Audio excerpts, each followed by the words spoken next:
Hello, this is Kamlesh Ahuja sir की chemistry की class.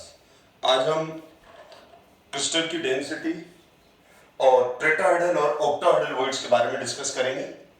तो डेंसिटी क्लियर है। डेंसिटी क्या होता है? डेंसिटी होती है मास बाय वॉल्यूम। तो किसी भी डेंसिटी क्या होगा? डेंसिटी होगा बेसिकली मास बाय वॉल्यूम।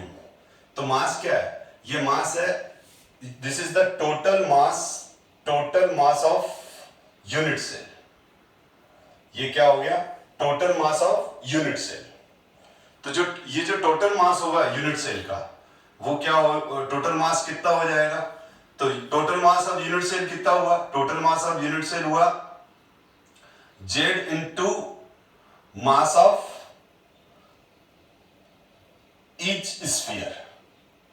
समझ में आ गया? Z क्या है? Number of sphere. तो इसमें क्या है? डेंसिटी का सिंपल सा फॉर्मूला है मास बाय वॉल्यूम। तो ये है total mass of unit cell, समझना।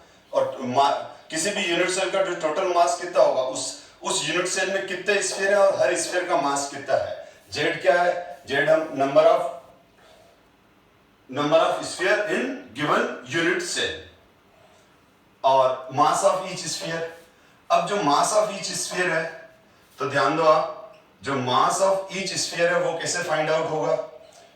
तो ये स्फीयर या तो एटम होगा या फिर वो मॉलिक्यूल होगा। अगर मॉलिक्यूलर क्रिस्टल है तो वो मॉलिक्यूल होगा। तो किसी भी ये हम मोल कंसेप्ट 11 से पढ़ रहे हैं कि किसी भी मास ऑफ ईच स्फीयर इन ग्राम, हम अगर किसी भी एटम का मास फाइंड आउट करना चाहते हैं, किसी भी एटम का या मॉलिक्यूल का मास फाइंड करना चाहते हैं, तो हम क्या करेंगे? उसको किससे डिवाइड कर देंगे? m by n naught. मैं फिर क्लियर कर रहा हूं, mass of each sphere, each atom और मॉलिक्यूल क्या होगा? वो होगा एटॉमिक मास और molecular mass divide by 6.023 into 10⁻23 gram. हमको जब भी किसी भी मॉलिक्यूल का हमको किसी भी एटम का क्या फाइंड आउट करना है, जब भी हमको किसी भी एटम का क्या फाइंड आउट करना है, मास ग्राम में फाइंड आउट करना है, तो हम क्या करेंगे? हम उसके अंदर उसके एटॉमिक मास को किससे डिवाइड कर देंगे? एटॉमिक मास को डिवाइड कर देंगे एवोगैड्रो नंबर से। फॉर एग्जांपल, कार्बन का एटॉमिक मास कितना होता है? 12 ग्राम। सॉरी, एटॉमिक मास कितना होता है? 12 AMU। कार्बन के 1 मोल का मास कितना होता है? कार्बन के 1 मोल का मास, फॉर एग्जांपल 1 मोल कार्बन का मास किसके बराबर होता है? 1 मोल कार्बन एटम का मास किसके बराबर होता है? 12 ग्राम। यानी 1 मोल का मास कितना है? 12 ग्राम है। 1 मोल का मतलब क्या होता है? 1 मोल का मतलब होता है 6.022 इंटू 10⁻23। यानी 6.022 इंटू 10⁻23 कार्बन एटम्स का मास कितना हुआ? 6.022 इंटू 10⁻23 कार्बन एटम्स का मास हुआ 12 ग्राम। तो 1 कार्बन का कितना हो जाएगा? 1 कार्बन का हो जाएगा 12 डिवाइड बाय 6.022 इंटू 10⁻23। आ गई बात समझ में? तो यही तो लिखा है, यहाँ m की वैल्यू 12 है और n नॉट मतलब एवोगैड्रो नंबर। तो ये ध्यान रखो, किसी भी एटम के एटॉमिक मास को अगर आप एवोगैड्रो नंबर से डिवाइड करोगे, ये एवोगैड्रो नंबर से डिवाइड करोगे, तो एक एटम का मास ग्राम में आएगा। बहुत सिंपल है कि 1 मोल कार्बन एटम्स का मास कितना होता है? 1 मोल कार्बन एटम्स का मास होता है 12 ग्राम। 1 मोल का मतलब क्या हुआ? 6.022 इंटू 10⁻23, मतलब 6.022 इंटू 10⁻23 कार्बन एटम्स का मास किसके बराबर हो गया? 12 ग्राम। तो बताओ 1 का किसके बराबर हो जाएगा? तो डिवाइड कर दो, सिंपल यूनिटरी मेथड। तो अब आपको समझ में आ गया कि अगर हमको एक कार्बन का मास फाइंड आउट करना है किसमें, ग्राम में, तो उसके एटॉमिक मास को किससे डिवाइड कर दो। तो अब मैं यहां इसकी वैल्यू पुट कर रहा हूं, तो इसकी वैल्यू क्या पुट करूंगा मैं, इसकी value m/m0। m is the, अगर एटम है तो एटॉमिक मास, मॉलिक्यूल है तो मॉलिक्यूलर मास m। तो हमारे पास टोटल मास आ गया। और ये क्या है, ये है total volume of unit cell. और total volume of unit cell क्या होगा, total volume of unit cell हो जाएगा AQ, where A equals to edge length. समझ में आ गया, where A equals to edge length. तो A हो गई, एज लेंथ हो गई हमारे पास। तो इसका मतलब हमारे पास जो डेंसिटी, कुछ बुक में D लिया हुआ है और कुछ बुक में इसकी जगह ये वाला रो वाला साइन भी लिया हुआ है, तो उससे कंफ्यूज मत हो आप। तो इसका मतलब m की वैल्यू तो क्या आ गई, ये टोटल मास, एक मिनट, इससे इसको कंफ्यूज मत करना, इसको मैं स्मॉल m कर देता हूं, आप कंफ्यूज कर रहे हो तो। ये हो गया total mass of unit cell divide by total volume of unit cell. तो total mass of unit cell equals to क्या हो जाएगा, उस यूनिट सेल में जितने स्फीयर हैं और मास ऑफ ईच स्फीयर। और मास ऑफ ईच स्फीयर को मैंने कैपिटल M से ले लिया, तो Z into capital M divide by m not. और मास ऑफ ईच स्फीयर, जैसे कार्बन है तो यहाँ 12 रखेंगे, सल्फर है तो 32 रखेंगे। एनीवे, तो अब हम D इक्वल्स टू या क्या हुआ, D इक्वल्स टू m/v।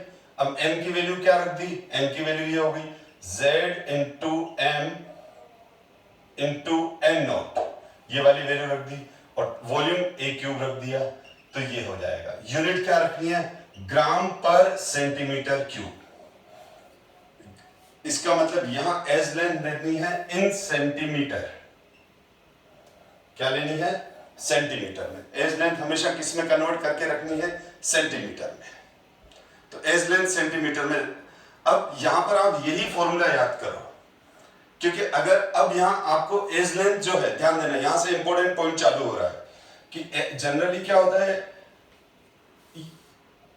आप यहां इंटू 10⁻⁻30 लिखा रहता है, वो मत करो। आप ये मत सोचो कि मैं कुछ गलत बता रहा हूं, बिल्कुल मैंने और ज्यादा अच्छा सही समझाया है। ग्राम पर सेंटीमीटर क्यूब है। अब अगर एज लेंथ, अगर आपको एज लेंथ पिकोमीटर में दे रखी है, तो आप A को मल्टीप्लाई, तो आप सबसे पहले तो ये देखो 1 पिकोमीटर किसके बराबर होता है, 10⁻⁻10 मीटर के बराबर। 1 एंगस्ट्रॉम किसके बराबर होता है, 1 एंगस्ट्रॉम 10⁻10 मीटर। ये मिस्टेक हो गई मेरे से, पिकोमीटर मतलब 12 मीटर हो गया, 12 हो गया।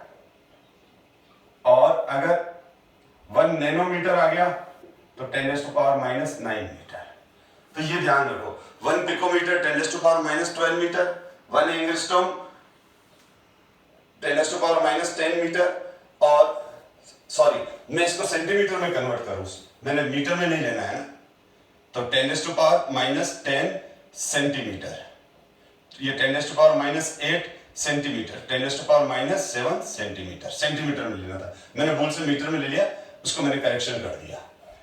ठीक है, तो अब देखो डेंसिटी के, अगर आपको न्यूमेरिकल के अंदर ध्यान दो, अब आप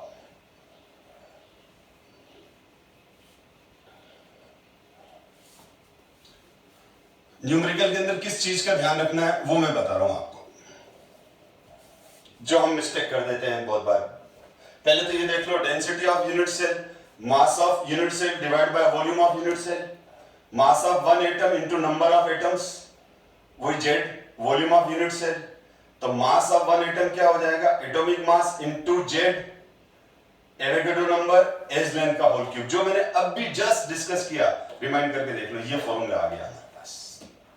यहां पर मैंने क्या कहा, आप फॉर्मूला ये रट लो सीधा, ये ऊपर वाला नहीं भी आता है तो भी चलेगा, ये इंपॉर्टेंट फॉर्मूला है, क्योंकि सॉलिड स्टेट के अंदर हमको ये इससे कोई मतलब नहीं है, जबकि मतलब यूं है कि ये फॉर्मूला कैसे आया उसको समझाया है मैंने। देखो कंसेप्ट तो क्लियर होना चाहिए, पर एग्जाम में डायरेक्ट इस फॉर्मूला बेस्ड क्वेश्चन आते हैं, इसलिए फॉर्मूला डायरेक्ट याद कर लो। अब मैंने क्या कहा, अब मैंने ये कहा कि अब ये रिलेशन भी याद कर लो, 1 picometre 10⁻⁻10 centimetre, 1 angstrom equals to 10⁻⁻8 centimetre, 1 nanometre equals to 10⁻⁻7 centimetre. अब अगर न्यूमेरिकल में आपको, ठीक है, अब ये वाली जो इक्वेशन है वो 3 पार्ट में कन्वर्ट कर रहा हूं मैं। when edge length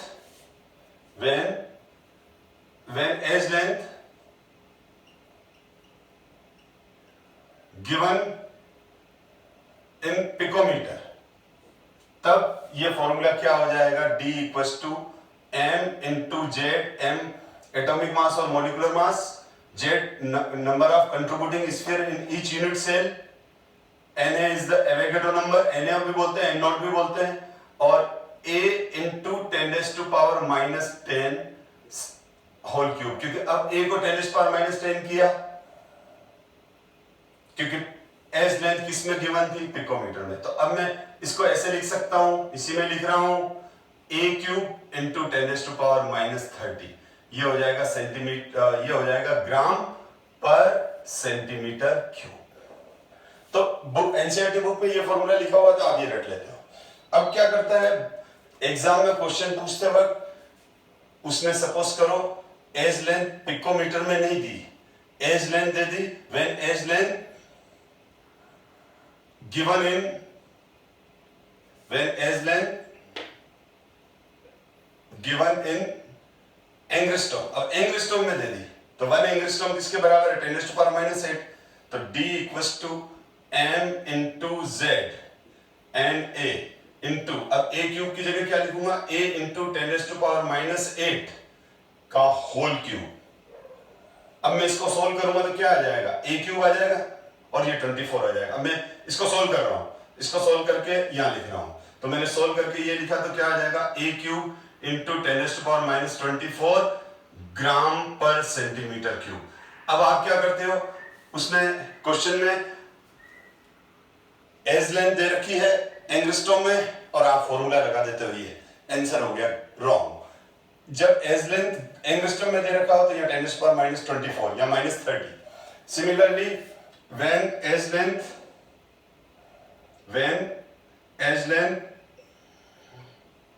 given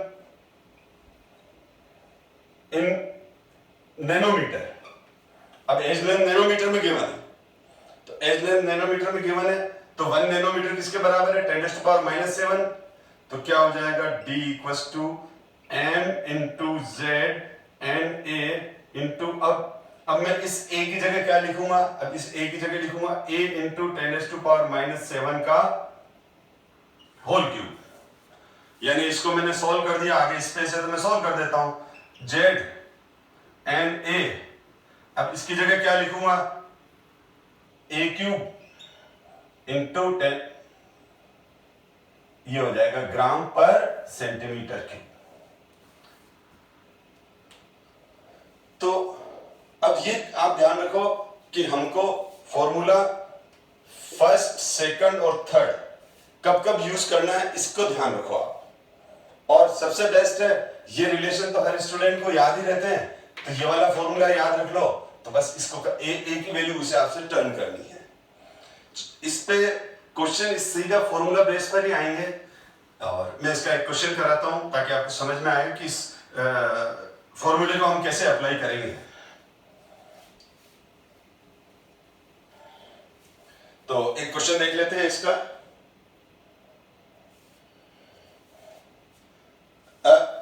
an element atomic mass 60, यानी हमारे को m की वैल्यू 60 दे रखी है, having face centre cubic FCC और density 6.23 gram centimetre cube, what is the edge length of the unit cell. अब यहां पर देखो एज लेंथ, जब हमको खाली एज लेंथ पूछिए तो हम तीनों में से कोई भी फॉर्मूला लगा दें, उस हिसाब से यूनिट आ जाएगा, उस हिसाब से यूनिट आ जाएगी हमारी। अब हम वही हो गया, तो मैं डेंसिटी का फॉर्मूला क्या है, D equals to Z into M N A into a cube into 10⁻⁻30। तो मैंने यहाँ 30 लिखा तो एज लेंथ किस में आएगी, पिकोमीटर में। और अगर मैंने यहाँ 24 लिखा तो एज लेंथ किस में आएगी, एंगस्ट्रॉम में। तो ये ध्यान रखना, जनरली एनसीईआरटी में सारे पिकोमीटर वाले लिए हुए हैं, तो क्वेश्चन सारे पिकोमीटर वाले, इसलिए एनसीईआरटी बुक ने ये फॉर्मूला लिख रखा है। अब मैं ए क्यूब को इधर ले लूं, ये ए क्यूब को मैंने इधर ले लिया, ए क्यूब को मैंने इस तरफ ले लिया, इसी फॉर्मूले में चेंज कर रहा हूं, और डी इधर ले लिया। ठीक है, अब मेरे पास एफसीसी है, तो एफसीसी है तो जेड की वैल्यू कितनी होती है, 4 मालूम ही है। 8 कॉर्नर्स पर 8 इंटू 1/8 प्लस 6 फेस पर, तो 6 इंटू 1/2 3 प्लस 1 4, यानी जेड की वैल्यू एफसीसी के लिए 4 है, बहुत बार डिस्कस कर चुके हैं ड्यूरिंग द क्लास। और एम की वैल्यू गिवन है 60, Avogadro number 6.022 into 10⁻23, density given है 6.23। अब बहुत सिंपल क्वेश्चन आते हैं इस पे, और इन एन हो गया, ये हो गया, और इंटू 10⁻⁻30। तो मैं अब जब मैं इसको सॉल्व करता हूं तो ये आ रहा है 64, ये आ जाएगा 64 इंटू 10⁻⁸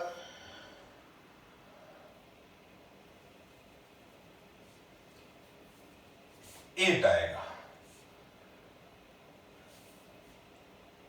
10⁸8।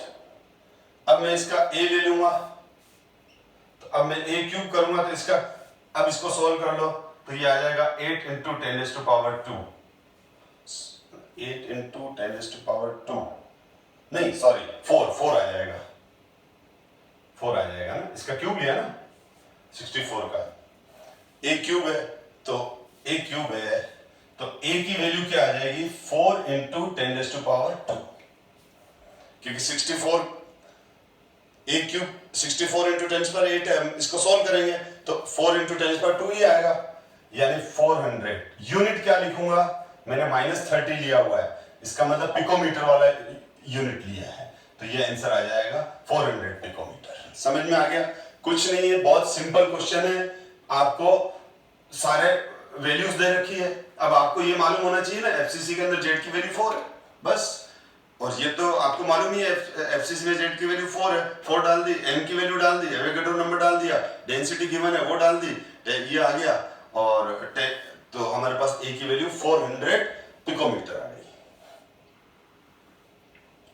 चलो ठीक है, तो इस तरह से थोड़े से क्वेश्चन बुक के अंदर हैं, एनसीईआरटी बुक में भी हैं और सभी बुक्स में हैं, तो कुछ क्वेश्चन खुद से ट्राई करो, हो जाएंगे, क्योंकि इसमें कोई ज्यादा टफ क्वेश्चन नहीं बनते हैं। और बहुत बार क्या हो जाता है कि आपको इसमें एक क्वेश्चन एक्सटेंड कर देता हूं मैं, अभी हमारे पास ए की वैल्यू इसमें क्या आ गई 400, अब ज्यादा से ज्यादा वो क्या करता है, ज्यादा से ज्यादा वो ये क्या करेगा कि है ना, जो स्फीयर रेडियस वो निकाल लो, रेडियस निकाल लो, क्या निकालना, अब इसने रेडियस भी पूछ लिया, तो ए और आर का रिलेशन, ठीक है, तो ए और आर का रिलेशन एफसीसी के लिए क्या होता है, फेस सेंटर के लिए ए और आर का रिलेशन निकाल लो।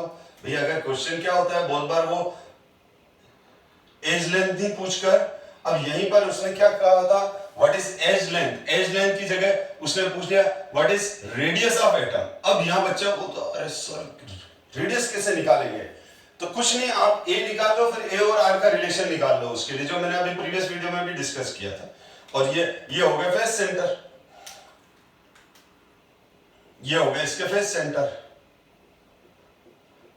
तो यहां पर क्या हो गया, ये अब बता रखा है मैंने अच्छे से, तो ये हो गई इसकी एज लेंथ, और ये एज लेंथ हो गई, और ये हो गया इसका, तो ये क्या है, फेस डायगोनल है, क्या है ये, फेस डायगोनल। फेस डायगोनल किसके बराबर होता है, √2a के बराबर, फेस डायगोनल √2a के बराबर, बॉडी डायगोनल √3a के बराबर। अब ये किसके बराबर हो जाएगा, √2a किसके बराबर हो जाएगा, 4r, ये इस स्फीयर का तो दोनों रेडियस पूरा डायमीटर और इसकी खाली रेडियस, इसकी रेडियस प्रीवियस वीडियो में देखो डिस्कस करा हुआ है। तो अब हमारे पास r की वैल्यू किसके बराबर आ गई, r आ गया √2a/4। तो मैं अब r इक्वल टू क्या करूंगा, √2a/4। एक क्वेश्चन और करा दिया इसका, तो कि अगर इसी क्वेश्चन को वो थोड़ा घुमाएगा तो इतना ही घुमा पाएगा ना। अब इसको सॉल्व कर लेंगे, तो r इक्वल टू रूट इसकी होती है 1.44 और ये हो गया 100, तो ये आ जाएगा 14 पिकोमीटर। तो हमारे पास ये आंसर आ जाएगा। तो अब इस क्वेश्चन को ज्यादा अच्छा करना है, ठीक है, तो वो क्या करेगा, ये यूं का यूं लिख देगा और इस एज के लिए पूछेगा what is the radius of the sphere. Unit cell की जगह क्या लिख देगा, what is the radius of sphere, जो एफसीसी के अंदर है। तो आप फिर उसको उसके अंदर a और r का रिलेशन निकाल लेंगे, जो r इक्वल √2a/4 है, जो मैं प्रीवियस क्लास में भी डिस्कस कर चुका हूं, ये आ गया और इससे अपन ये वैल्यू निकाल लेंगे। चलो अब हम आगे बढ़ते हैं, tetrahedral void and octahedral voids क्या होती है। तो tetrahedral voids and octahedral voids को डिस्कस करते हैं। ये भी अच्छे इंपॉर्टेंट क्वेश्चन बनते हैं, इनके कॉम्पिटिटिव में भी अच्छे क्वेश्चन बन जाते हैं। तो सबसे पहले हम बात कर रहे हैं, देखो जब अभी अब पूरे चैप्टर में अभी आपने ये देखा कि स्फीयर है, तो स्फीयर जब कितने भी क्लोज पैक कर लो, उनके बीच में अनऑक्यूपाइड स्पेस तो रहेगा ही रहेगा, और जब उनके बीच में अनऑक्यूपाइड स्पेस रहेगा तो वो उस अनऑक्यूपाइड स्पेस को हम क्या बोलेंगे, इंटरस्टिशियल स्पेस और void. Interstitial space, voids, hole, तीनों एक ही बात है। मैं क्या कह रहा हूं, इंटरस्टिशियल स्पेस, वॉइड, होल एक ही बात है। अब जैसे मैंने शुरू के क्लास में बताया था 2D में कि ये 4 स्फीयर रख दिए तो ये स्क्वायर वॉइड बन गई, ये 3 स्फीयर अगर ऐसे रख दिए हेक्सागोनल क्लोज पैकिंग में तो ये ट्रायगोनल वॉइड बन गई। लेकिन 2D डायमेंशन तो होते ही नहीं है, 3D डायमेंशन होते हैं क्रिस्टल में।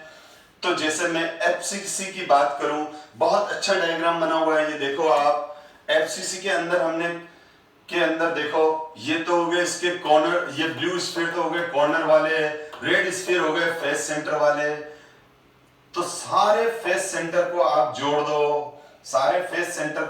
दो, क्या बन गया, ऑक्टाहेड्रल। सामने दिख रहा है, मुझे बनाने की जरूरत ही नहीं है। यानी ये हो गया एफसीसी, रेड स्फीयर हो गए सारे के सारे फेस सेंटर वाले। तो मैं इसको स्फीयर नंबर 1 डाल देता हूं, स्फीयर 1 2 3 4 5 6 7 8, ये तो कॉर्नर्स वाले हो गए, और ये हो गया 9 10 11 12 13 14, 9 10 11 12 13 14 फेस सेंटर वाले हो गए। अब इन सारे फेस सेंटर वाले स्फीयर्स के सेंटर्स को मैंने जोड़ दिया। अब ये देखो, इधर देखो, ये वाला हो गया 9, ये रहा, इसको रिसेंबल कर लो, ये हो गया 10 वाला, ये हो गया 11 वाला, ये हो गया 13 वाला, ये हो गया 12 वाला, ये 12 और ये 14। तो जब ये 9 to 14 वाले सारे स्फीयर्स को जब हमने इस तरह से कनेक्ट किया तो क्या बन गया, ऑक्टाहेड्रल वॉइड। ऑक्टाहेड्रल स्ट्रक्चर बन गया। इस स्ट्रक्चर को हम क्या बोलते हैं, जो ग्रीन स्ट्रक्चर दिख रहा है, this green structure is called octahedral. और अब इसके बीच में ये जो स्पेस रह गया, this void is called octahedral void. इसको हम ऑक्टाहेड्रल वॉइड कहेंगे। यानी 4 स्फीयर, 10 11 12 13 स्फीयर एक प्लेन पर है, 9th ऊपर है, 14 नीचे है, और इसके बीच में तो ये जो ब्लैक स्फीयर पड़ा है, ये छोटा सा ब्लैक स्फीयर जो दिख रहा है, ये ब्लैक स्फीयर कहां पड़ा है, तो हम बोलेंगे ऑक्टाहेड्रल वॉइड में पड़ा है। आपको ऑक्टाहेड्रल वॉइड समझ में आ गई। तो ऑक्टाहेड्रल वॉइड को इस तरह से भी लिख सकते हैं, ये देखो, अगर इससे समझ में आता हो तो ठीक है। यानी ये वाला हो गया 9th वाला, ये हो गया 14th वाला। इस तरह से आप रिसेंबल करो इसको। तो इससे इससे इन तीनों में से किसी ने से आप ज्यादा अच्छे से कैच कर गए होंगे। तो इस वॉइड को हम क्या कहेंगे? This void is called octahedral void. This void is called octahedral void, octahedral hall, octahedral interstitial space. अब क्वेश्चन ये है कि एक एफसीसी के अंदर, एक एफसीसी यूनिट सेल के अंदर टोटल कितनी ऑक्टाहेड्रल वॉइड्स हैं? ये बाद में, ये स्टेटमेंट हम बाद में रीड करेंगे, पहले एक्सप्लेन कर दूं। तो ऑक्टाहेड्रल वॉइड्स एक एफसीसी, अगर एफसीसी अरेंजमेंट है, ऐसा वाला अरेंजमेंट है, तो एफसीसी अरेंजमेंट पर, एफसीसी अरेंजमेंट में एक तो बॉडी सेंटर पर इस ऑक्टाहेड्रल वॉइड को क्या कहेंगे? This octahedral void is called body centred octahedral void, यानी ये वाली, ये वाली हो गई। ठीक है, तो ये ऑक्टाहेड्रल वॉइड कौन सी है? बॉडी सेंटर वाली है। ये ऑक्टाहेड्रल वॉइड कौन सी हो गई? This octahedral void is called body centre, यानी एफसीसी का जो बॉडी सेंटर है, एफसीसी का जो बॉडी सेंटर है वो क्या है? ऑक्टाहेड्रल वॉइड है। एफसीसी पे जो बॉडी सेंटर पे जो वॉइड है उसको क्या बोलेंगे? ऑक्टाहेड्रल वॉइड बोलेंगे। अब और आगे समझते हैं इसको। तो आपको एक चीज समझ में आ गई। अब हम आगे बढ़ते हैं। तो मैं ये कह रहा हूं एफसीसी के अंदर सीसीपी, एचसीपी और ये तीनों सब एक जैसे ही बात है, हम डिस्कस करेंगे, मैं समझा दूंगा ये कैसे एक जैसे हैं। तो अब इसमें एक तो ये बॉडी सेंटर वाली ऑक्टाहेड्रल वॉइड होगी, दूसरा ये बोल रहा है एज सेंटर पे भी ऑक्टाहेड्रल वॉइड होती है। कैसे? देखो, इसको मैं 3D में एक्सप्लेन करता हूं। तो इसको 3D में जब मैं एक्सप्लेन करूंगा, ध्यान दो, तो इस तरह से हो जाएगा। ये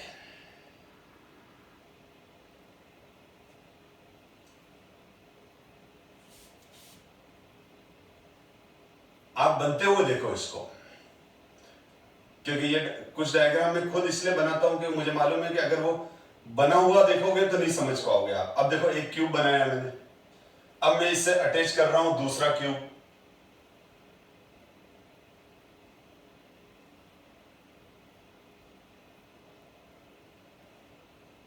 और फिर ये थर्ड वाला क्यूब। तो एफसीसी क्रिस्टल है तो उसमें मिलियंस एफसीसी यूनिट सेल्स होगी, मिलियंस एफसीसी यूनिट सेल्स होगी, यानी ये वाली ऐसे बहुत सारी होगी जो आपस में जुड़ी हुई होगी। तो यहां पर आप देखो, इसमें एक तो हो जाएगा हमारा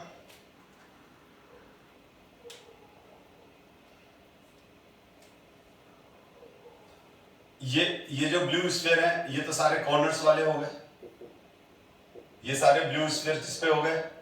कॉर्नर्स पे हो गए।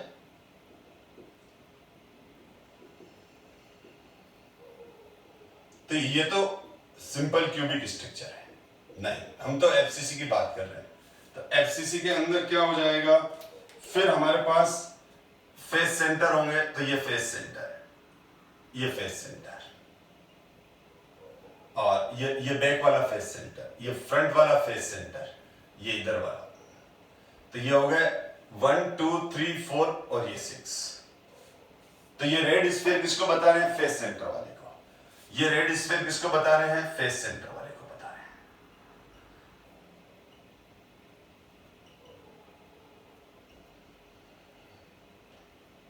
ध्यान से देखते रहो बच्चों, बहुत सिंपल है, एक बार बात समझ में आ जानी चाहिए बस। अब ये मैंने 4 एफसीसी यूनिट सेल बना ली, रेड स्फीयर फेस सेंटर पर है, और ये ब्लू लाइंस ये एज लेंथ है। आप इस एज लेंथ, किसी एक एज लेंथ को फोकस कर लेते हैं, तो या तो और भी होगी ना, अगर मैं इसको करूंगा तो मेरे को आगे और क्यूब बनाने पड़ेंगे, तो मैंने इस एज लेंथ को फोकस किया। मैं कोई भी एज लेंथ फोकस कर सकता हूं, लेकिन उसके चारों तरफ क्यूब होने चाहिए। अब आप ध्यान से देखो तो अब इसमें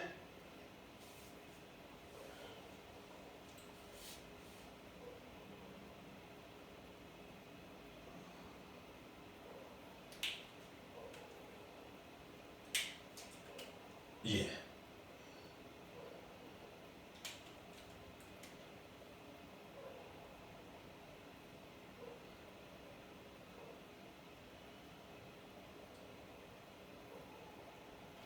मैंने क्या कहा, बनते हुए देखो। तो ये देखो, ये हो गया एज लेंथ, और ये तो दोनों कॉर्नर वाले हो गए, ये फेस सेंटर इधर वाला हो गया, ये फेस सेंटर इधर वाला हो गया, और ये ऊपर वाला और ये नीचे वाला। अब इस डायग्राम को इस डायग्राम से कंपेयर करो, तो देखो जो ये येलो यहां वॉइड को बता रहा है, तो वॉइड तो ये भी यहां पर येलो बता रखा है वहां पर। तो ये देखो, ये दोनों कॉर्नर वाले स्फीयर, ब्लू स्फीयर, ये दोनों कॉर्नर वाले। अब ये फेस सेंटर, ये फेस सेंटर, ये फेस सेंटर, ये फेस सेंटर। देख लो आप इस डायग्राम को और इस डायग्राम को, दोनों को कंपेयर करो, इसको इसके साथ कंपेयर करो, ठीक है? तो क्लियर हो गया। अब अगर मैं, तो इसका मतलब एज के सेंटर पर इस ऑक्टाहेड्रल वॉइड को क्या नाम देंगे? इस ऑक्टाहेड्रल वॉइड को हम दिस ऑक्टाहेड्रल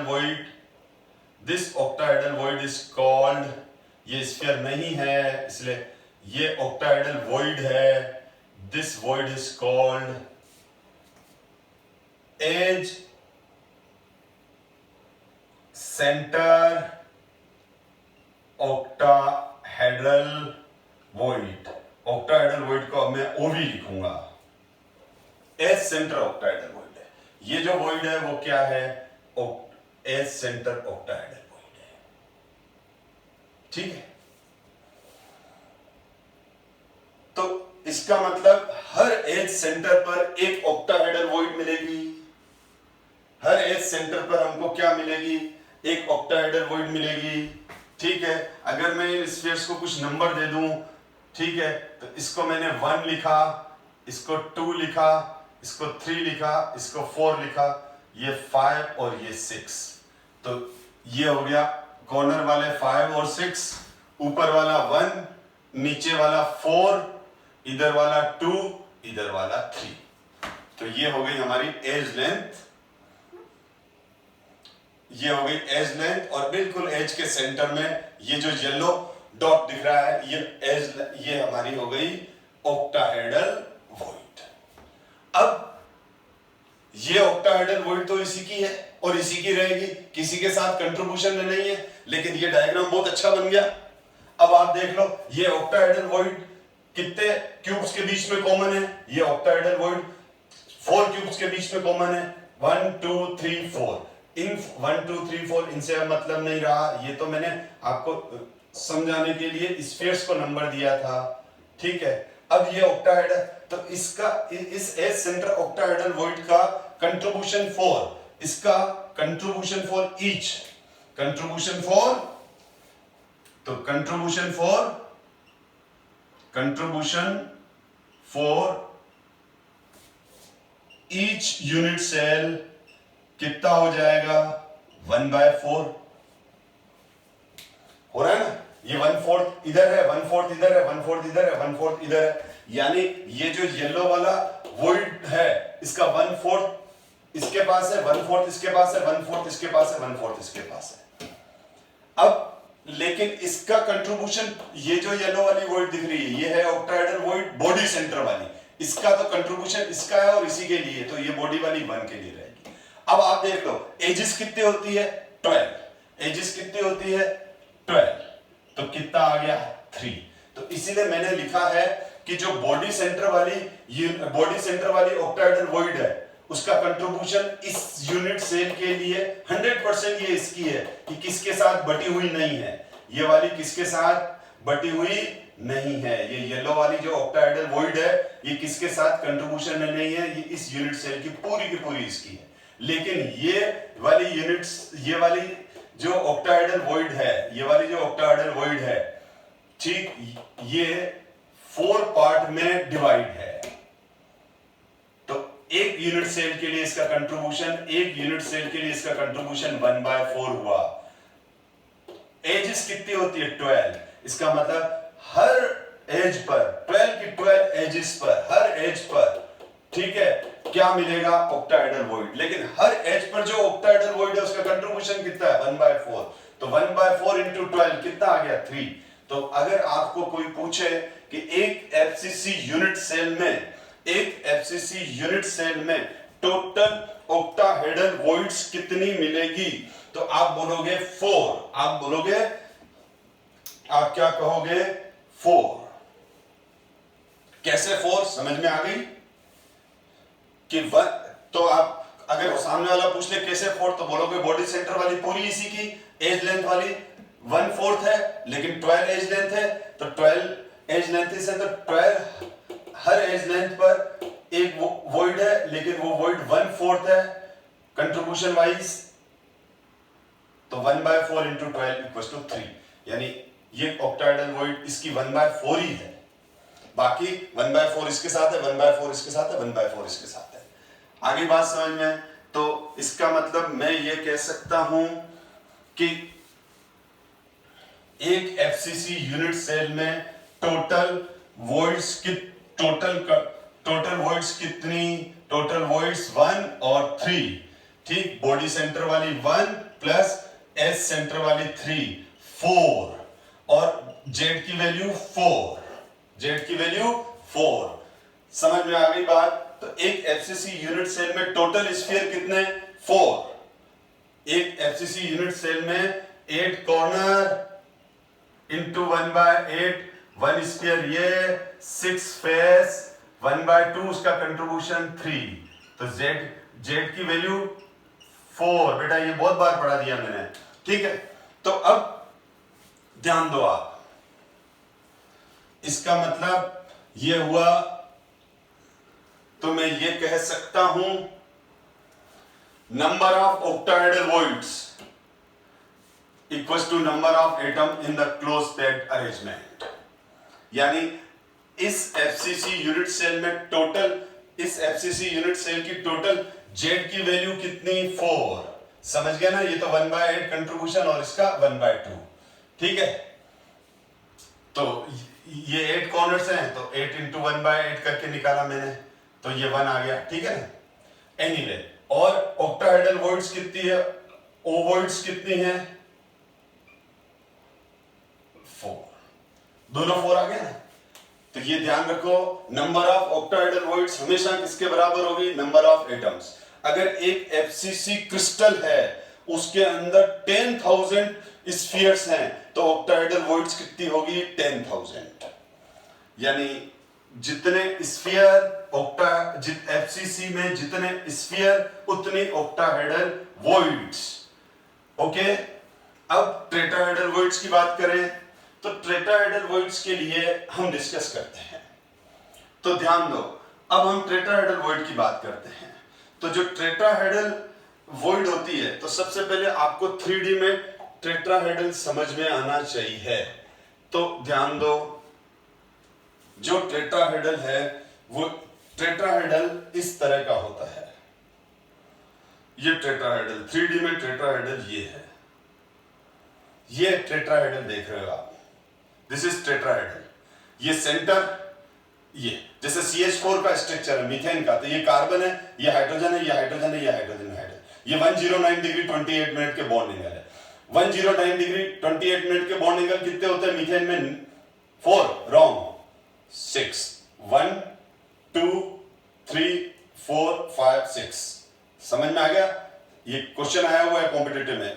109 डिग्री 28 मिनट का 1, रेड और ब्लू के बीच में ये वाला, फिर ये आगे वाला, तो ये 1, ये 2 और ये 3, ये वाला 4, ये वाला 5 और ये वाला 6। एनीवे, तो ये है ये हो गया टेट्राहेड्रल, यानी ये तो वॉइड हो गई और ये 4 स्फीयर हो गए।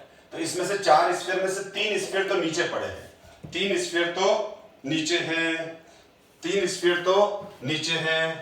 जैसे मैं आपको बताऊं, यहां पर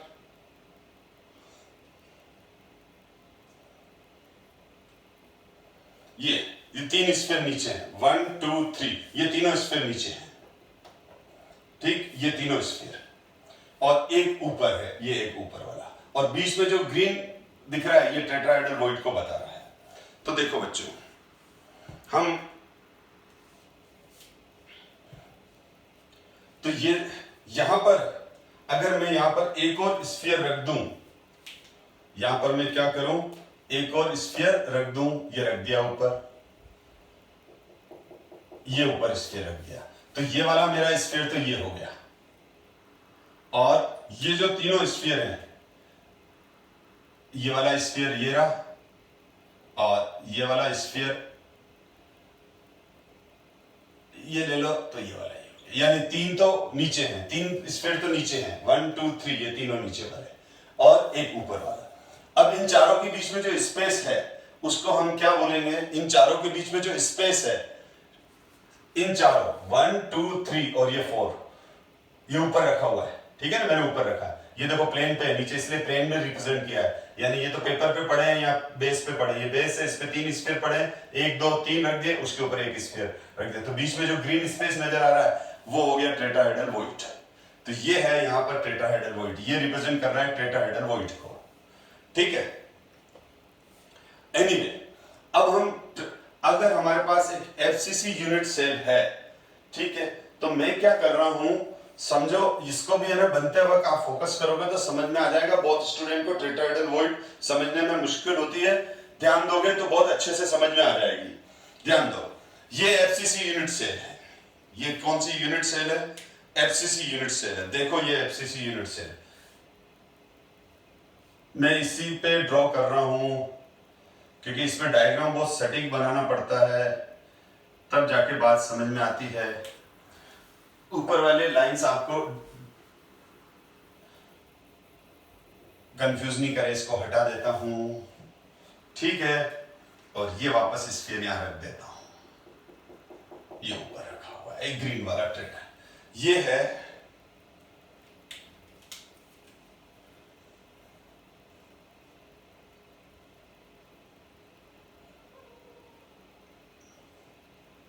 थोड़ा सा डायग्राम, वैसे तो मैं इसीलिए पहले से ही प्रेजेंटेशन इसलिए बनाया हुआ है कि डायग्राम बनाने का हमारा टाइम वेस्ट कम हो, ज्यादा से ज्यादा अंडरस्टैंडिंग पे जाए।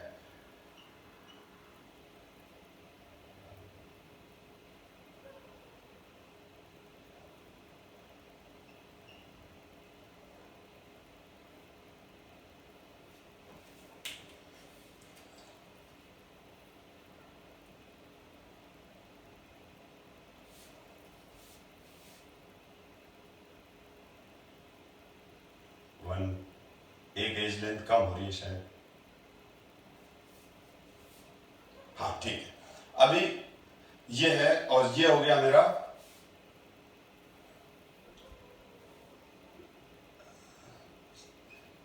मैंने जो ड्रॉ किया रेड लाइंस, आप उन्हीं को ही देखो, अभी उन्हीं पे फोकस करो। तो ये हो गया सिंपल क्यूबिक, और अब जो मैं ये ब्लू स्फीयर बना रहा हूं, ये वाले है, ये फेस सेंटर है, ये तो टेट्राहेड्रल वॉइड से बाद में बात कर रहा हूं। ब्लू स्फीयर्स को देखो, ये मैंने एफसीसी बनाया है, क्या बनाया है, एफसीसी बनाया है। अब मैं इस एफसीसी को 8 पार्ट में डिवाइड कर दिया, कितने में डिवाइड, आ जाएगा 100% समझ में आ जाएगा। देखो अब मुझे मालूम है अभी थोड़ा सा कंफ्यूजन हो रहा है, अभी कंफ्यूजन क्लियर होता है। तो ये एक एफसीसी यूनिट सेल है, क्या है, ये एक एफसीसी यूनिट सेल है।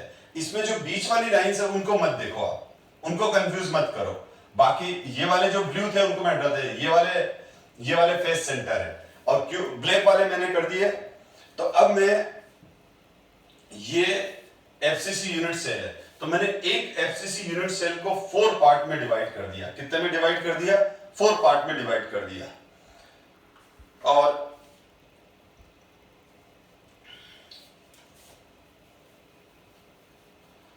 जैसे ये देखो, चलो इसको मैं एक बार और बना लेता हूं, पूरी बनते हुए देख लो। 2 मिनट, 2-5 मिनट का वीडियो बढ़ जाएगा। अब आप ये देखें,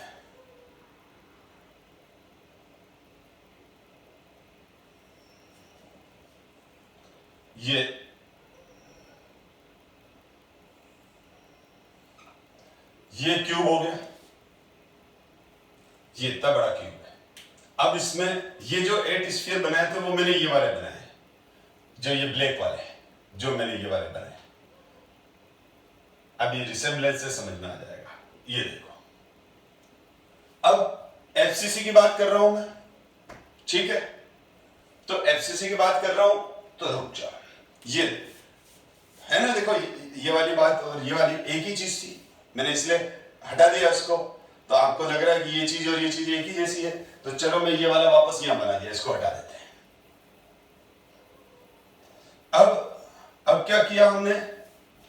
अब हमने ये तो अभी सिंपल क्यूबिक है। अब इस सिंपल क्यूबिक के अंदर ये हमारे हो गए फेस सेंटर, ये रेड वाले हो गए हमारे फेस सेंटर, 1 फेस, 2 फेस, 3, 4, ये तो हो गया। और ये बैक फेस हो गया जो पीछे की तरफ है, और ये फ्रंट फेस हो गया। ये हो गया रेड वाले एफसीसी। अब मैं क्या कर रहा हूं, इस यूनिट सेल को कट कर रहा हूं। अब इस यूनिट सेल, अब मैं इस यूनिट सेल को, ध्यान देना, बहुत अच्छा समझ में आएगा। इस यूनिट सेल को 8 पार्ट में कट कर रहा हूं। कितने पार्ट में? इसके 8 पार्ट कर रहा हूं, ठीक है? कैसे 8 पार्ट कर रहा हूं? देखो, एक तो कट यहां से लगाया मैंने, पूरा नीचे तक जाएगा। दूसरा कट लगाया मैंने, यहां से नीचे तक जाएगा। तो कितने हुए इसके? 4 कट लग गए। और एक बिल्कुल सेंटर से कट लगाया, ये यहां से। तो अब देखो उसको, पिछले वाले को, वापस पीछे आता हूं। तो ये जो कट लगाया मैंने, ये है। तो देखो, ये वाला ऊपर वाला समझ में आ गया, ये ऊपर वाला। इस तरह से मैंने इस यूनिट सेल को, इस एफसीसी को 8 पार्ट में डिवाइड कर दिया है। कितने पार्ट में डिवाइड कर दिया? 8 पार्ट में। फिर ये देखो, ये वाला और ये वाला रिसेंबल करो, थोड़ा समझने की कोशिश करो, क्योंकि 3D स्ट्रक्चर है। आप भी थोड़ा सा इंटरेस्ट लो और उसको ब्रेन को फोकस करोगे तो अपने आप समझ में आएगा। तो देखो, अब मैं, ध्यान देना, अब इसके 8 पार्ट हो गए। तो मैं क्या कर रहा हूं, जो फ्रंट वाले 4 है या बैक वाले 4 है वो बना देता हूं 4 पार्ट। अब मैं इसको इस तरह से कन्वर्ट कर रहा हूं।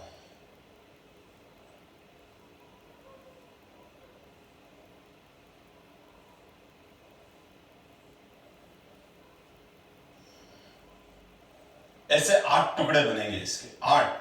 एक क्यूब को वापस 8 क्यूब में कन्वर्ट किया है।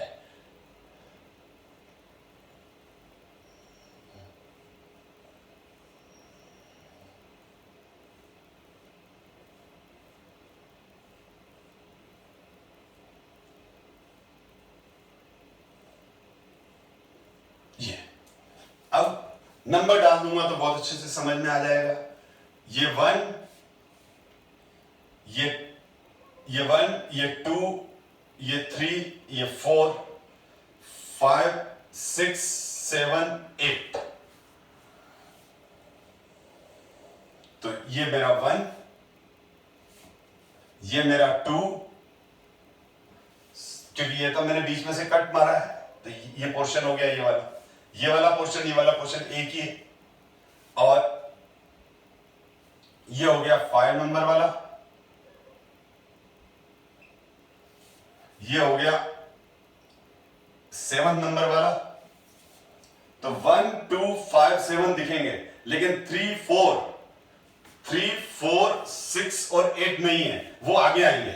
आगे जो मैं 4 यूनिट सेल लगाऊंगा ना, वो यूनिट सेल नहीं है, इस यूनिट सेल का 1/8 पोर्शन है। 1, 2, 3, 4 8 टुकड़े कर दिए, 4 टुकड़े आगे हैं, 4 टुकड़े नहीं बता रहा हूं मैं, उसको बताने से वो कॉम्प्लिकेटेड हो रहा है डायग्राम। ठीक है, तो ये 8 पीस है, 1, 2, 3, 4, 4 ये रहे, 4 कहां गए, 4 इसके आगे चिपक रहे।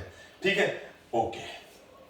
अब है ना फेस सेंटर वाले को नंबर दे देते हैं, तो 8 ये हो गए, तो 9 नंबर में इसको दे देता हूं, तो 9 नंबर ये यहां होगा, पूरा नहीं होगा, कट गया तो थोड़ा सा पोर्शन 9 नंबर का यहां दिखेगा, यानी ये फेस सेंटर हो गया, ये वाला।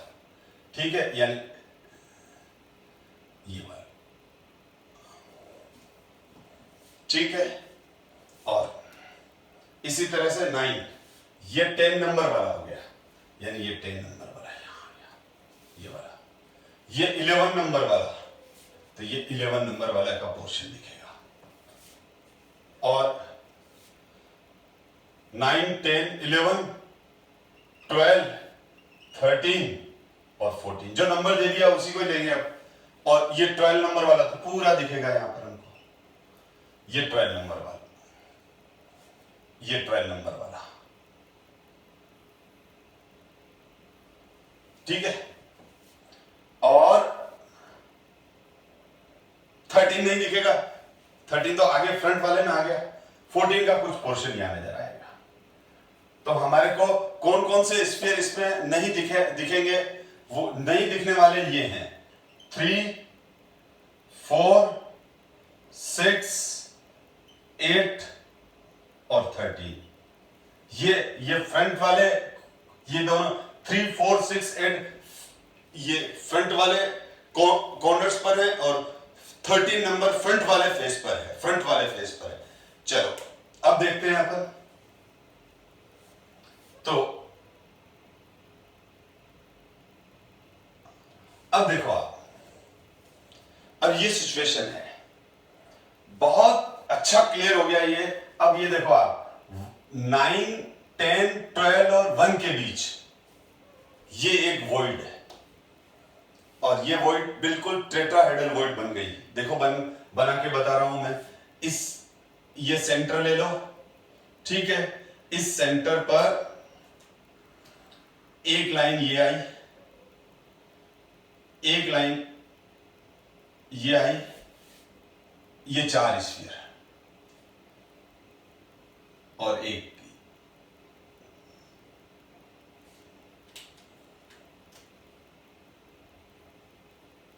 ये बन गया टेट्राहेड्रल, बिल्कुल टेट्राहेड्रल बन गया।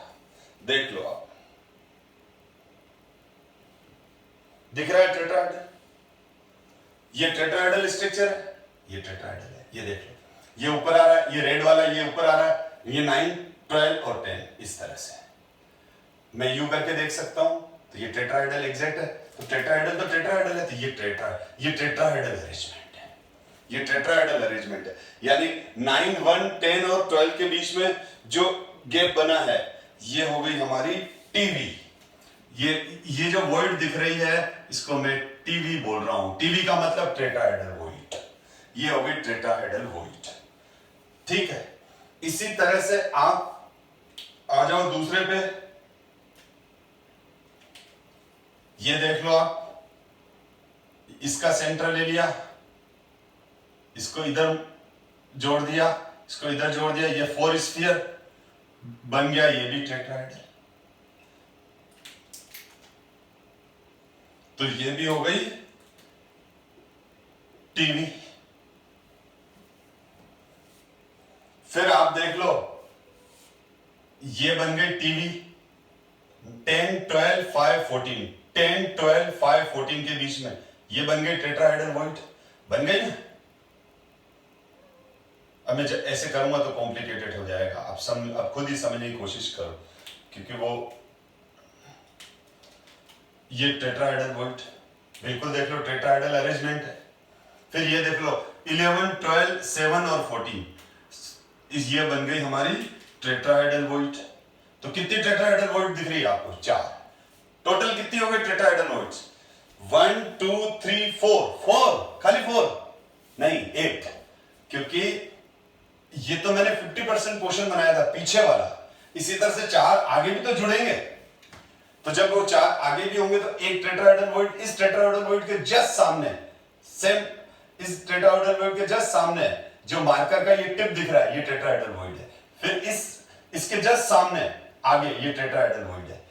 तो इसके चारों इसके आगे एक क्यूब है, इसके आगे एक क्यूब है, इसके आगे एक क्यूब है, इसके आगे एक क्यूब है, और उसका सेंटर भी क्या हो जाएगा, टेट्राहेड्रल वॉइड। यानी ये पूरा एक एफसीसी, ये एफसीसी यूनिट सेल है। कौन सी सेल है? ये एफसीसी यूनिट सेल है बेटा, ये पूरी एफसीसी यूनिट सेल है, जिसको समझाने के लिए मैंने क्या किया, इस एफसीसी यूनिट सेल को एक पार्ट में डिवाइड कर दिया। ठीक है, एक यूं कट मारा और एक यूं कट मारा, तो 4 हो गए, और फिर उसके बाद बीच में से आधा कर दिया, तो 8 क्यूब बन गए। 4 क्यूब नीचे है, 4 क्यूब ऊपर है, यानी एक बड़े क्यूब को 8 क्यूब में कन्वर्ट किया आपको समझाने के लिए। तो ये हो गया टेट्राहेड्रल वॉइड्स। तो टोटल मिला के इस पूरी एफसीसी के अंदर क्या हो जाएगा, एक टेट्राहेड्रल वॉइड्स हो गई।